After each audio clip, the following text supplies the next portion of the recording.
I'm going to show you how, if you have a house right now that you flip that's not selling, how you can use batch leads to determine what extra strategy you should do. Guys, I have 2 flips right now that are not selling. I'm not going to flex and be like, yeah, I can sell everything and anything. Right now, Utah's market, unfortunately, prices were super high. Now people aren't buying because the price ranges are still high, but the interest rates are like 6, 7, 8%. So a lot of people aren't buying as much. So I'm going to show you how to break down what the heck you should do if you have a house that you're making hard money payments on, how to use batch to determine what the heck you should do. All right. If you want to save time and learn how to invest in real estate faster, go to investorthrive.com to master the sales process from our training so you can close more deals with less leads, even if you're only doing this part-time. Or if you don't know where to start and need help, give me a call at 385-398-9862 and let's chat. What is going on with my flips? Okay, guys. So I will tell you right now that I have never been in a situation like this. I've been doing real estate for about 5 years, and the market ever since I've gone in here has either been consistent or has gone up. Okay. So like 4 months ago, I bought 2 homes. Okay. Actually, I had 3 flips going. They just got finished getting done flipped like maybe a month or 2 ago, and they're not selling. Okay. And I'm not prideful enough to say like, oh yeah, I can sell everything, anything. Like, stuff happens. Yikes. So what the heck do you do when stuff happens? What are you going to do about it? So I had to run math for the first time to find out what my exit strategies are on this house that's not selling. Because right now I have a hard money loan on one property. I borrowed about $366,000. The ARV was $500,000 at the time, and we put in about 40. So we were looking at making about maybe 50 to 70K on a flip at the current market. Right now the house is not selling, and we have lowered it to 459. So if we did sell it currently at 459, we'd make a profit of like 20, 30K. But it's not selling. And if we keep dropping it, it's might sell. Who knows? It's kind of a weird time. So we have a hard money loan on it. And right now, what we're doing on the hard money loan is we're paying $3,000 of interest a month. I have to look at this and I got to say, what do I do? Okay, the house is not selling. I can drop the price, probably break even, but what's the best strategy? There's 3 things, maybe even 4 things you can do. Option 1, I'm going to write this out on my board. And I think this is extremely helpful to you guys because I'm going to show you how I'm going to use batch to determine my best option. Okay. So I'm going to write this out. So I'm going to show you guys on this board, what are the options here? Option 1, sell and lower price. Okay. So right now I have the house that I currently have. It's at 459. Okay. That's what I have it listed for. So right now at 459, my break even at the moment with realtor commissions and fees and all that stuff is like, let's just say it's 449 is the break even. Cause I don't want to get too deep in the math, but we owe the 366 to the hard money lender. We put in about 54K into fees, into repairing it. Then we have the price, we have closing costs and commissions if we sell it. So let's just say 449. So at the moment, there's about a 10K profit if we were to sell it at the current price we have it at. Okay. So I could lower it, right? And hope someone buys it. Okay. That's an option. So that's option 1. Something else you guys need to know is if I have a hard money loan on this, which I do, the hard money loan cost is $3,000 a month. That's hard money. How long can I last doing this on the hard money loan before I start losing money? I have about 3 to 4 months of hard money interest before I don't make a profit and I start losing money. So this option right here, it's a 3-month option before I start losing money. So now we're going to option 2. So this is option 2, everybody. Rent it out. So what that means is don't refinance out of it. Don't do a rate and term refinance. Don't do a cash out refinance. Just rent it out currently. Let's see if batch can help me find out how much this puppy can rent for. Okay, so here is the property. So here it is. Okay. And by the way, it's ugly. It's an ugly house, just the shape and everything, whatever. All right, let's see what batch has got for us. So I wanted to use batch to tell me what the rent was, but it's not coming back on that. Hey, look, that's my company, everybody. Cool. Batch does a good job at pulling the right info. So let's take this and let's find out what Zillow says these properties in this area are selling for. We just dropped it. It's been on the market for 48 days. So Zillow says the estimated payment is 4,837. I don't know if I believe that. So all you have to do in Zillow is go to for rent and let's see what rents are going for in this area by my property. All right, let's just look around here. 2006.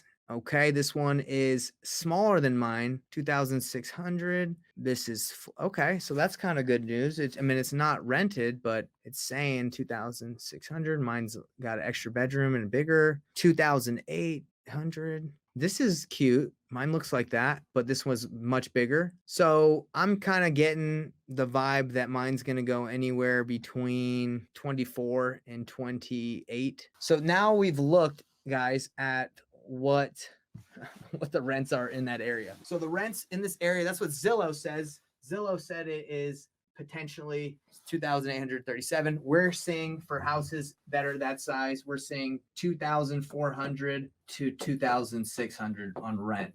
So what this means, guys, is if my hard money cost, if it's $3,000 a month and I rent it out, let's just make it easy math, 2,500, and that's what I rent it for, then I am losing $500 a month. So instead of losing 3,000 a month on selling it and lowering the price, I'm losing 500 because I can rent it out and pay my hard money lender, and 500 into 10K, I can survive for 20 months. My hard money lender will probably say, hey, Nate, I need my money because I've already had this for 6 months. So he's probably going to say he needs his money in 6 more months because he only does a year. But I have 20 months technically that maybe I could go to another hard money lender and pay him interest on it and just lose $500 a month.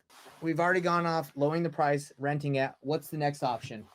Seller finance.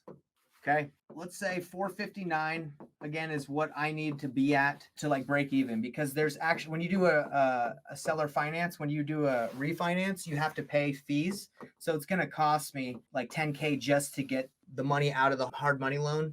I got to get it into a traditional loan, a normal like fake financing loan. I'm going to be in it at 459. Okay. And if you guys are finding it hard to follow, watch this again. Okay, so 459 is what I'm in it at if I do seller finance and I get a new mortgage on it, okay? So at 459, they told me, the lender said, because this is not a personal residence, it's going to be 8% interest rate, okay? That's what your interest rate is going to be. So we ran the math on what he's willing to lend me. It's going to be about 2,500 just for the payment. That's the mortgage payment. Then it's going to be about $300 on taxes and insurance. So we're talking about 2,800 just to refinance out of it. My payment's going to be this much. If I sold this to someone on terms, what would their monthly payment be if they brought 50 down, 8%? So this one's pretty easy. I don't know if you guys have done this before, but you just go to a mortgage calculator online. You would say, so if I sold this house to someone for 479, 8% at 30 years, but remember they're going to bring some money down. So actually it's going to be 429 because they're giving me 50K down. This should be with taxes and insurance according to this. So 3,148 is what the monthly payment that they would be giving. They would be paying me monthly payment on a seller finance offer. I would refinance out, rate and term refinance. They'd pay the hard money lender off, and then now I'm paying what I owe.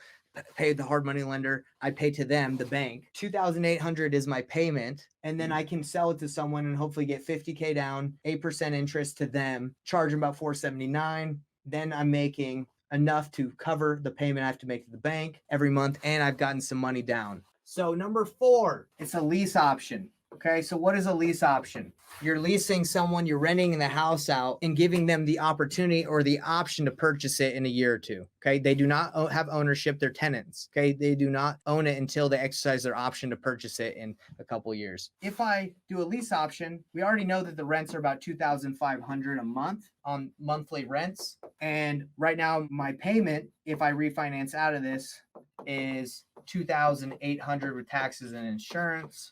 Okay, so I'm at a loss of $300 a month. But again, I can last that $300 a month. I can probably do that for like 20, 25 months before I've lost money. Now, I was talking to Jared, one of my mentors, and this is what he said to do on a lease option to get more money. This is genius, by the way. He's saying, look, rent's going to be $2,500, but if you're open to putting an extra $500, I'll take $1,000 of what you're paying every month and I'll apply it to the purchase price of when you exercise your option to purchase the home. If you put the purchase price of the home, let's say originally you're looking to get $450 for it or $459, that's originally what you wanted.